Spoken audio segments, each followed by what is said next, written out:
ನೀವೀಗ ಈ ವಿಡಿಯೋದಲ್ಲಿ ನೋಡ್ತಾ ಇರ್ಬೋದು, ಮನೆಯಲ್ಲಿ ನಾವು ಬೇಡ ಅಂತ ಬಿಸಾಕಿರುವ ಒಂದು ವೇಸ್ಟ್ ಬಳೆಯಿಂದ ಹೀಗೆ ಒಂದು ಡಿಸೈನ್ ಆಗಿರುವಂಥ ಕೊರಿಯನ್ ಬ್ಯಾಂಗಲ್, ಇತ್ತೀಚೆಗಂತೂ ತುಂಬಾ ಟ್ರೆಂಡಿಂಗ್ ಆಗಿರುವಂಥ ಕೊರಿಯನ್ ಬ್ಯಾಂಗಲ್ನ ಮಾಡೋದು ಅಂತ ಇವತ್ತು ಈ ವಿಡಿಯೋದಲ್ಲಿ ನಾನು ತೋರಿಸ್ತಾ ಇದ್ದೀನಿ. ಸೊ ಇದು ತುಂಬ ಹಳೆಯ ಬ್ಯಾಂಗಲ್ ಆಗಿತ್ತು.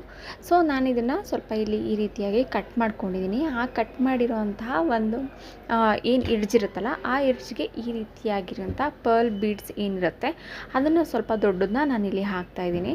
ಸೊ ತುಂಬಾ ಚೆನ್ನಾಗಿರುತ್ತೆ, ಹಾಗೆ ಯುನೀಕ್ ಆಗಿರುತ್ತೆ. ಹಾಗೆ ಇದು ನಿಮಗೆ ಹಳೇದು ಅಂತಲೂ ಅನಿಸೋದಿಲ್ಲ, ಈಸಿಯಾಗಿ ಮಾಡ್ಕೋಬೋದು. ನಾವು ಮನೇಲಿರೋ ಯಾವುದೇ ಒಂದು ವಸ್ತುನೂ ಕೂಡ ಹಳೆಯ ರೂಪದಿಂದ ಹೊಸ ಒಂದು ರೂಪ ಕೊಡೋದು ತುಂಬಾ ಈಸಿ ಆಗುತ್ತೆ. ಸೊ ನಾನು ಈಕೆ ಸ್ಟೋನ್ ಚೈನ್ನ ನಾನು ಯೂಸ್ ಮಾಡ್ತಾಯಿದ್ದೀನಿ. ನೀವು ಬೇಕಿದ್ರೆ ಪರ್ಲ್ ಚೈನ್ ಬೇಕಾದ್ರೂ ಯೂಸ್ ಮಾಡ್ಕೋಬೋದು. ನಾನಿಲ್ಲಿ ಪರ್ಲ್ ಮಣಿಗಳನ್ನ ಹಾಕಿರೋದ್ರಿಂದ ಸ್ವಲ್ಪ ಹೈಲೈಟಾಗಿ ಕಾಣಲಿ ಅಂತೇಳಿ ಸ್ಟೋನ್ ಚೈನ್ನ ನಾನು ಇದರಲ್ಲಿ ಯೂಸ್ ಮಾಡಿದ್ದೀನಿ. ಸೊ ಇದಕ್ಕೆ B7000 ಗ್ಲೂನ ನಾನು ಆ್ಯಡ್ ಮಾಡಿಕೊಂಡು ಇವಾಗ ಎಡ್ಜಲ್ಲಿ ಏನಿದೆಯಲ್ಲ ಸ್ವಲ್ಪ ಜಾಗ ಬಿಟ್ಟು ನಾನು ಇವಾಗ ಕಟ್ ಮಾಡ್ಕೊತಾ ಇದ್ದೀನಿ. ಆ ಎಂಡ್ಗೂ ಕೂಡ ನಾನು ಗ್ಲೂನ ಹಾಕಿ ಫಿಕ್ಸ್ ಮಾಡ್ಕೊತಾ ಇದ್ದೀನಿ. ಅದು ಡ್ರೈ ಆದಮೇಲೆ ಹಾಕಲಿಕ್ಕೆ ತುಂಬಾ ಚೆನ್ನಾಗಿರುತ್ತೆ. ನೀವು ಒಂದ್ಸರಿ ಈ ರೀತಿಯಾಗಿರುವಂಥ ವೇಸ್ಟ್ ಬ್ಯಾಂಗಲ್ ನಿಮ್ಮ ಮನೆಯಲ್ಲಿ ಏನಾದರೂ ಇತ್ತು ಅಂತಂದರೆ ಒಂದ್ಸರಿ ಟ್ರೈ ಮಾಡಿ, ತುಂಬಾ ಚೆನ್ನಾಗಿರುತ್ತೆ. ಸ್ಯಾರಿಗೆ, ಡ್ರೆಸ್ಗಾಗಿರ್ಬೋದು, ಇಲ್ಲ ಜೀನ್ಸ್ಗಾಗಿರ್ಬೋದು.